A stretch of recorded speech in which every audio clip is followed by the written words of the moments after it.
Police say the use of cars as weapons is a tactic used amongst extremist groups like ISIS because they are so difficult to prevent and even tougher to predict. At this point, investigators believe Masood was inspired by ISIS but acted as a lone wolf. Massachusetts has some of the strictest gun laws in the country and the lowest rates on gun violence. But supporters of the movement are still pushing for even tighter legislation. Harvard University is expanding its carbon footprint by developing a 58,000 square foot district energy facility right here on Western Avenue in Allston behind its new science and engineering complex. It will be a lower carbon, climate resistant facility that will help the university reduce its emission of greenhouse gases. It's not too windy, so at least it's not too bad to walk around, but I definitely suggest carrying around an umbrella and rain jacket for the rest of the day, as there's going to be at least a 50% chance of rain until tomorrow morning. Also plan around your evening commute since the Bruins are playing at TD Garden, so there should be a lot more traffic than expected. Reporting live from Kenmore Square, I'm Samantha Smerechniak. I'm outside the Massachusetts State House, where mother and gun safety activist Sonia Yee is lobbying for an extreme risk protection order.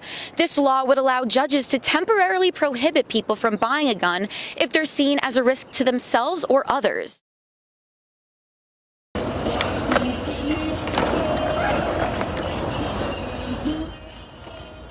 Bowls, rails, ledges, you name it, the Lynch family skate park, founded by the Charles River Conservancy, has given Boston skaters a park with all the elements they need to perfect their skills for the first time in the city's history. They needed a place to practice their sport because it's a wonderful sport, very active, it really engages you, and so it was time for the skaters to have a place of their own. Before the park, skaters were forced to board on the streets and other people's property, often getting chased down by police. Now, after 15 years of planning and $5 million raised, the unused wasteland is now home to the largest skate park in Boston at 40,000 square feet. Property owners are happy that the skaters are here. Obviously, the skaters are happy to have a safe place. They don't have to fight traffic. And so I think it has been a win for everybody. This may be a state-of-the-art facility for skaters to come and practice their skills, but to many, this park means so much more than just a place to skate in.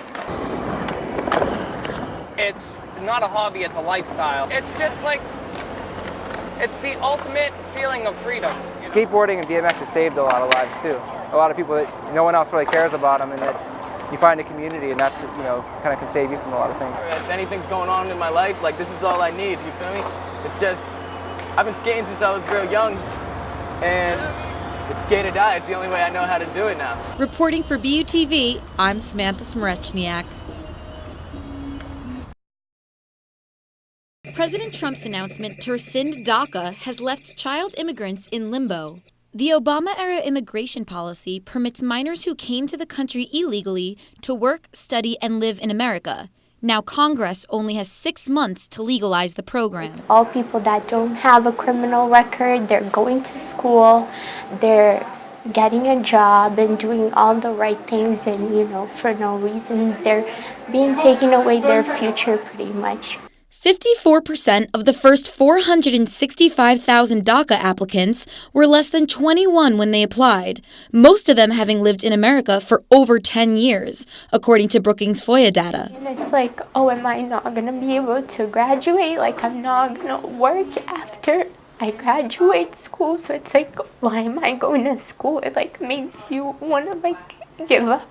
Law firms and nonprofits like the Brazilian Worker Center work tirelessly to get renewal applications out as soon as possible. That is my work on a daily basis, trying to keep the families united. I don't think these people are going to back down. I think they're going to keep working and keep fighting and keep organizing to make DACA a permanent reality.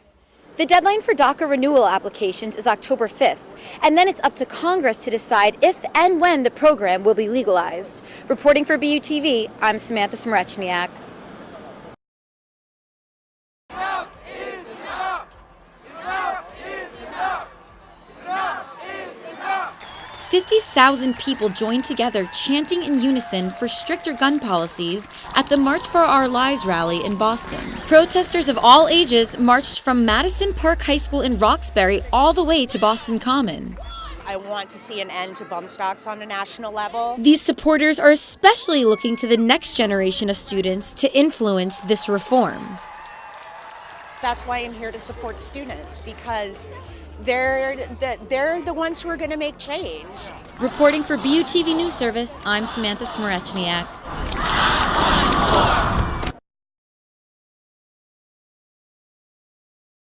Good afternoon and welcome to BUTV News at Noon. I'm Samantha Smerechniak. Good evening, I'm Samantha Smerechniak. Welcome to the Alston-Brighton Report. Leading the news tonight, Mark Siomo will keep his District 9 City Council seat for the next 2 years. He took 61% of the vote in the election last night for the Alston and Brighton District with over 4,000 votes. That's almost 2,000 more than his competitor, Brandon Bowser. This marks his 7th term as City Councilor. Mayor Walsh only agreed to 2 mayoral debates, which means this was their last chance to publicly discuss their opinions and plans before Election Day. Thanks, Brian. You are right. Today is finally going to start feeling a lot more like fall here in Boston. GLOW is an organization that gives young women in Boston the chance to learn and speak about issues that affect their communities. I went to South Boston to learn how founder Leah Michella brings these young women together in the spirit of empowerment. What do you think the odds are of them making the Final Four and maybe even coming out on top? Not only is the construction area large, but the budget is too. The undertaking is set to cost over $1 billion and last until 2025. The project team plans to discuss the environmental report at upcoming meetings around Boston and has extended the public comment period to January 19th, 2018. That's it for tonight's Alston-Brighton Report. I'm Samantha Smerechniak. Chris, back to you. I'm Samantha Smerechniak. Thanks for watching and have a great day.